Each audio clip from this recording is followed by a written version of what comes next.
Ongi etorri Lur Epelde biologian doktore da, eta Neikerren ikerlari ari da, lurzoruetako mikroorganismoen ekologia taldean hain zuzen ere. Gainera, pasaren urtean Esper Escape plataformak, azken hamarkadako disiplina zientifiko bakoitzean garrantzi handiena izan duen ikertzaile aintzatesteko onlineko plataforma bat denak, mundu mailako lurzoruen ikerketako zientzialari prestigiotsuenen top batean sartu zuen. Ongi etorri, Lur. Eskerrik asko. Zein da Neikerren lurzoruetako mikroorganismoen zuen taldeak duen helburua? Gero eta gehiago entzuten da planeta mikrobiano baten bizi garela, ez da? Beraiek hemen daude oindala 4.000 milioi urtetik, eta 2.000 milioi urtetan zehar beraiek bakarrik egon ziren planeta honetan, eta orain ere beraien eskutan dagoz planetaren funtzionamendua, planetaren ziklo biogeokimiko guztiak, atmosferaren konposizioa kontrolatzen dute, materia organikoaren deskomposizioa, elikagaien berziklapena. Azkenean beraie dira planetako izaki biodibertsoenak eta ugarienak. Eta planeta mailan asko entzuten dugu, planeta mikrobianoa gara. Gizakiekin ere, gero eta gehiago entzuten da medioetan, ez da? Zelan ez garen individuak, komunitatea garela individua baino gehiago. Dauzkagula milaka espezie larruazalean, esteetan, ahoan, sudurpuntan, azkenean haiek ere laguntzen digute, digestioa egiten, patogenoan aurka egiten, eta abar. Eta antzeko zeozer gertatzen da lurzoruekin. Lurzoruak ere, dira izakiak ez, baina bizirik dagoen zerbait, ez dago planetan beste konpartimendurik hainbeste bizitza daukanik, mikrobio aldetik. Igual, lurzoru eskukada batean, dauzkazu, 50.000 espezie desberdinetako bakterioak. Igual, planetan dagoen jendea baino abundantzia gehiagorekin. Eta kilometro eta kilometro onjo ifa, bakterioak erabiltzen dituztenak autopista moduan, hortik mugitzeko. Bezurra ematen badu ere, lurzorua biziri dago, ez? Eta guk, sistema hori ezagutzeko asmoa edo helburua daukagu gure lan taldean. Leonardo da Vinci ere esaten zuen, gehiago genekiela unibertseko izarrei buruz, gure hankazpietan daukagun lurzoruari buruz. Beti izan da, kaja baltz bat moduan, lurzorua. Baina, zorionez, azken urtetan badaude aurrerapen teknologikoak, laguntzen digutenak, pixkat, kaja beltz horri argia ematen, eta ikusten nola funtzionatzen duen lurzoruak, eta batez ere gu fijatzen gara bertako mikroorganismoetan, eta batez ere gaixorik dauden lurzoruetako mikroorganismoetan, pixkat galdetzen diegu, zer gertatzen zaien, zergatik ez dauden ongi funtzionatzen, eta gero saiatzeko ekosistema horiek sendatzen moduan, ez? Igual, kutsatuta dauden lurzoruak, edo nekazal praktika intentsiboa jasan dituztenak, eta horrelako kasuak. Eta zergatik da ingarrantzitsua lurzorua? Gaur egun kontziente gea, zer dezen bezala Leonardo da Vinci esaten zula, kontziente gea, daukan garrantziaz gure lurzoruak? Orain artean nik uste dut ez behar zan bezain beste. Labur esateko lurzoru batek ematen digu jaten dugunaren 85%. Lurzoruetatik bizi gara esateko, ez? Eta egia da orain arte legislazio aldetik adibidez, ez daukala igual atmosferak edo urak eukidezakeen bezalako babesik. Beste bi konpartimentu hauek badaukate Europa mailan zuzentarau bat, beraien babeserako, eta lurzoruekin saiatu ziren arren, azkenean lurzoruen atzetik badaude interes gehiago, dira askotan pribatuak, eta saiatu ziren 2007an uste dut, baina ez zuten lortu. Eta oin, hemen Green Deal eta honelako politika berdeekin berriro dator indartsu lurzoruaren babeserako deia edo, eta ematen du, iaz atera zuten Europa mailan bere babeserako estrategia bat, datorren urterako esan dute aterako dutela legedi zehatz bat, Eta Euskal Herri mailan ere, aurten eukiko dugu, espero da, eukitzea lurzoruaren babeserako estrategia bat. Así que, bueno, badoaz pixekat gauzak aldatzen eta bere babesa lortuko da. Eta lurzoruak orain bizitzen ari garen klima aldaketa honen aurrean, paper garrantzitsu bat jokatzen dute? Asko hitz egiten da lurzoruetaz, bai, ze beraiek dira ozeanoak eta gero, karbono gehien metatzen duten konpartimenduak edo. Atmosferan gehiegizko daukagun karbono hori, lurzoruetan metatzeko aukera dago. Honen arira, Pariseko COP bileran, atera zan proposame bat, esaten zuena, lurzoruetan 100,000 metatuko balitz karbonoa munduko lurzoru guztietan urtean, 4x1000 deitzen da iniziatiba hau, esaten zuten horrekin kontrolatu ahalko zala gehiegizko emisioen arazo hau, ez? Eta orduan, esperantza asko jarri zan lurzoruetan. Baina, bueno, gero egia da, debate asko ondala horren inguruan, ze egia da, teorikoki kalkulu hori igual zuzena izan arren, gero praktikan zailtasun asko daudela, mundu guztian ez daukate eskura, adibidez, ongarri organikorik, lurzoruen karbono kontzentrazioa tengabe igotzen saiatzeko, edo ez daude diru laguntzak momentu honetan hori bultzatzen dutenak, eta bueno, zailtasun asko daude. Dana dela, niretzako garrantzitsuena da, naiz eta ez lortu 4x1000 tasa hori, beti izango da onuragarria lurzoruen karbonoa igotzea, ez bakarrik klima aldaketaren mitigazioa lortzeko, baizik eta karbonoa igotzerakoan lurzoruaren osasuna orokorrean igotzen zabiltzalako. Karbono asko dun lurzoru batek ur gehiago utzi ahal izango du, biodibertsitate gehiago eukiko du, azkenean onurak asko dira karbono igoeraren atzetik daudenak. Orduan, praktika oso gomendagarria da, klima aldaketaren mitigazio, baina baita egokitzapenerako. Eta haien osasun hori esan dezuna hain garrantzitsua dela lurzoru osasuntxu bat eukitzea, beraien osasun hori mehatxatuta ikusten ari da klima aldaketa eta nola eragingo dio klima aldaketa honek? Egia da, lurzoruek hainbat mehatxu dituztela, ez? Sailkatuta daude gazitzea, igual hemen ez da hain arazo larria hori, kutsadura, biodibertsitate galera, erosioak, uholdeak, hainbeste daude. Eta Euskal Herri mailan azterketa bat egin genuen, eta 4 izan ziren pixkat gehien kezkatu gintuzten mehatxuak. Bat izan zen erosioarena, ze hemen badauzkagu malda oso handiak, lurzoru oso pixutzuak, oso bustintzuak, eta euri asko egiten da, orduan arriskoa dago erosio hori gertatzeko. Baita Errioxa aldean badauzkagu mahastiak, dauzkatenak lurzoru biluziak, eta horrek ere erraz erosionatu daitezke. Gero bai, oso kezkagarria da Euskal Herri mailan zigilatzea, azkenean zementua jartzea lurzoru gainean, hori ere mehatxu bat da lurzorurentzako.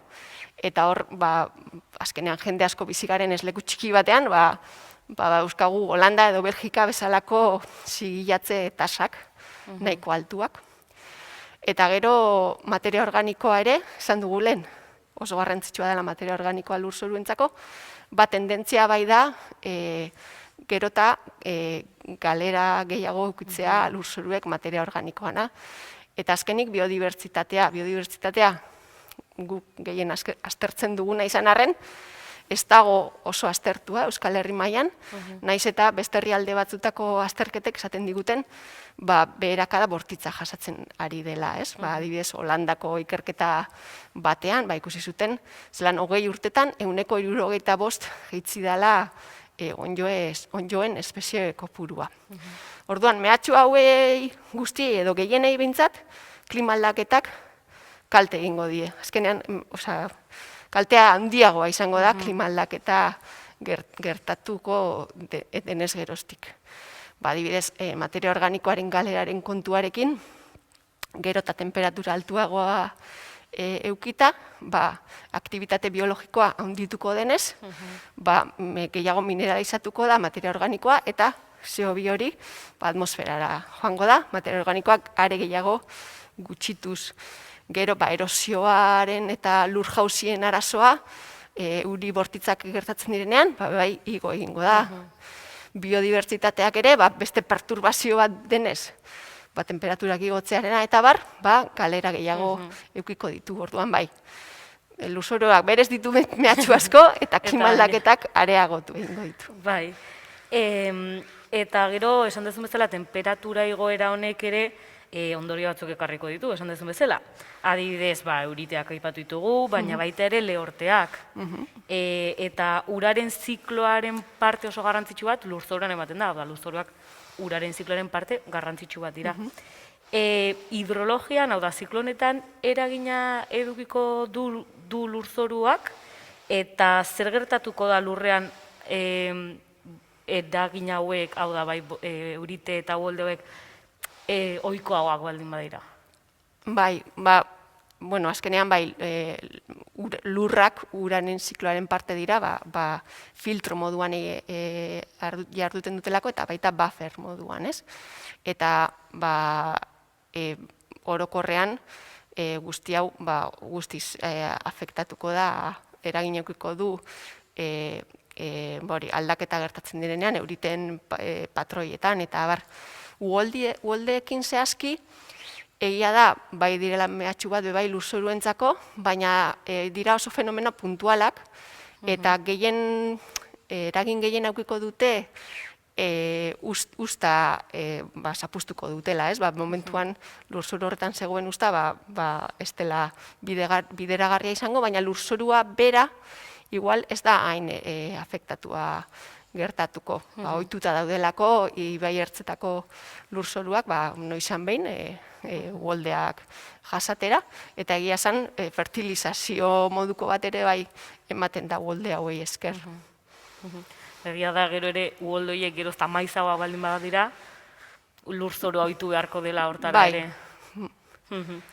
Eta adibidez, klimaldaketak lurreko bioaniztasunari eragingo diola esan dugu, baina zeiz inpaktu izango du biodibertsitate galera eta biodibertsitate aldaketa horrek gure inguruneko paisaietan, adibidez, nekazal eremuetan eta abar.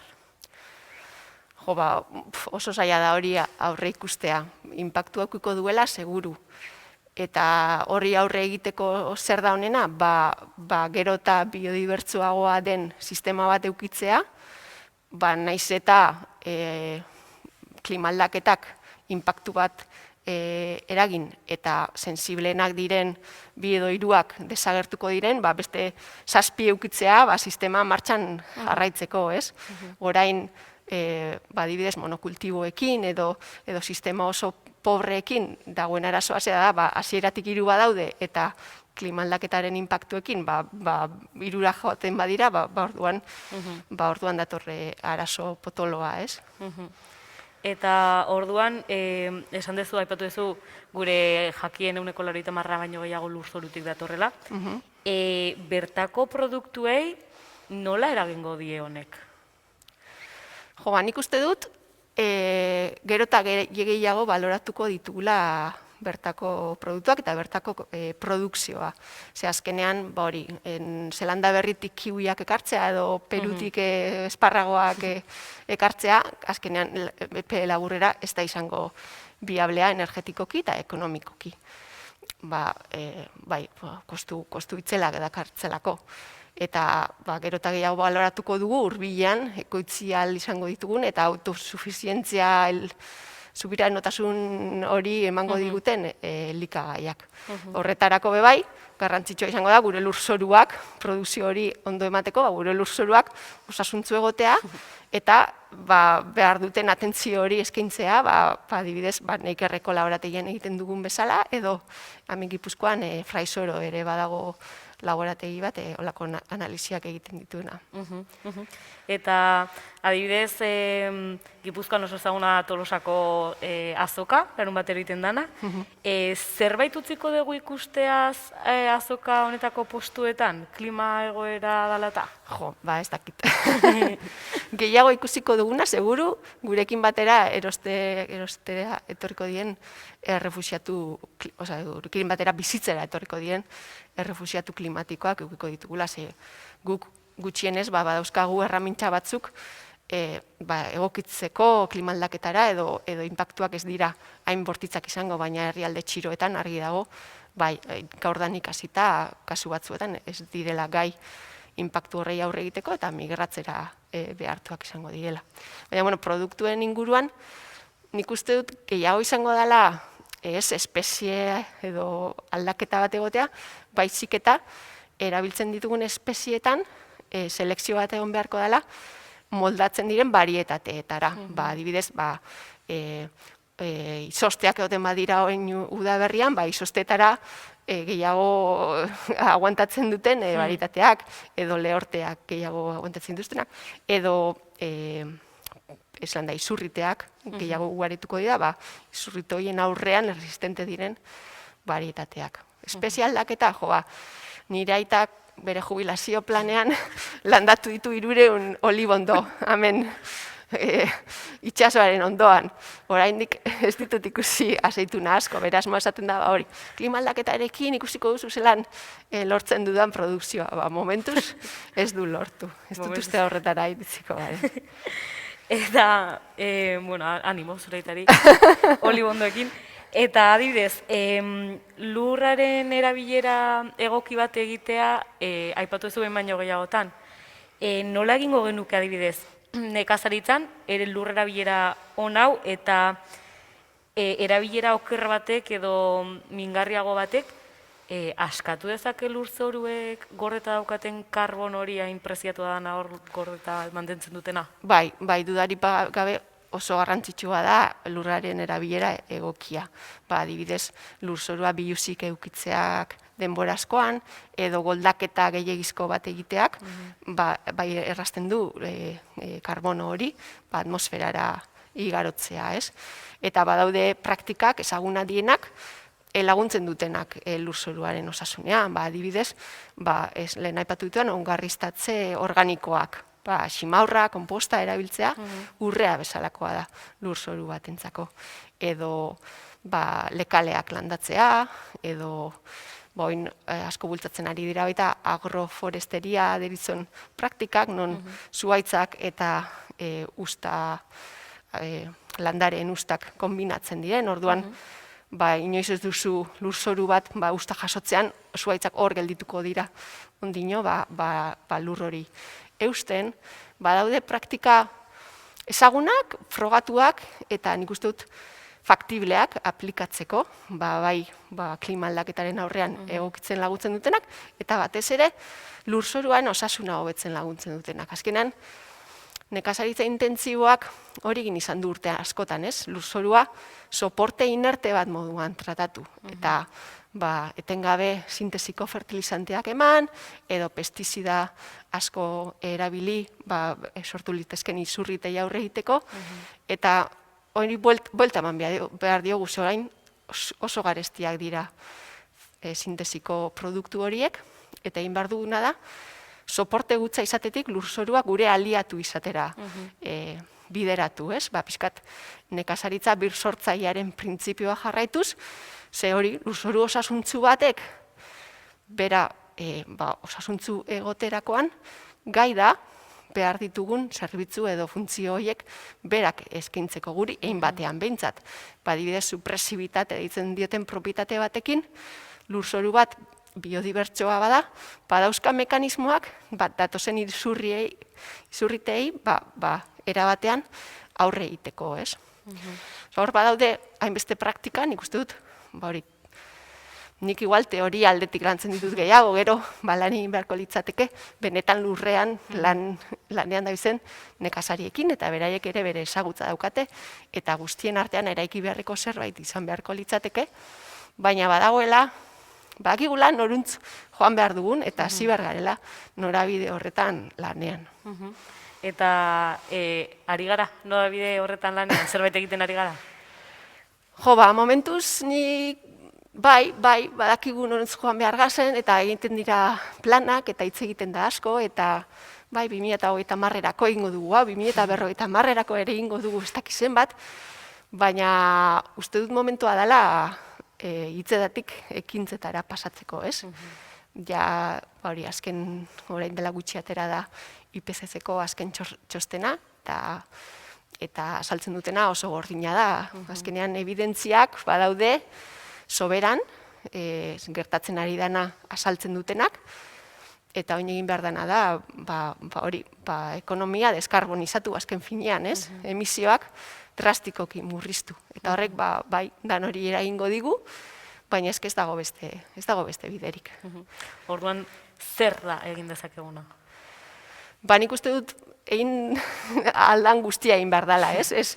Alde batetik esan daiteke, lurzoruek konponduko dute dana, ze karbonoa xurgatzeko gai dira, eta listo, gu jarraituko du gure bizitza egiten da lurzoruen mitigazioan lan egingo, ez? Hori bai, garrantzitsua da, eta horretan lan egin behar da, baina baita egokitzapenean, nekazaritzan, barietate berriak egokituago daudenak bilatuz, edo, esaten zuena, sintesiko produktu gutxiago erabiliz, eta bueltatuz nekazaritza birsortzaile horren praktiketara. Eta, behar da aldaketa global bat, ez aspektu guztietan, ez bakarri nekazaritzan, baitzik eta garraioan, energian, ikusten ari gara, egunero konturatzen gara, sistema norantz doan, ez? Eta aldaketa bat behar dela, ja. Mila esker, Lur, elkarrizketa honegatik eta honea etortzeagatik. Zuei, gonbidatzeagatik.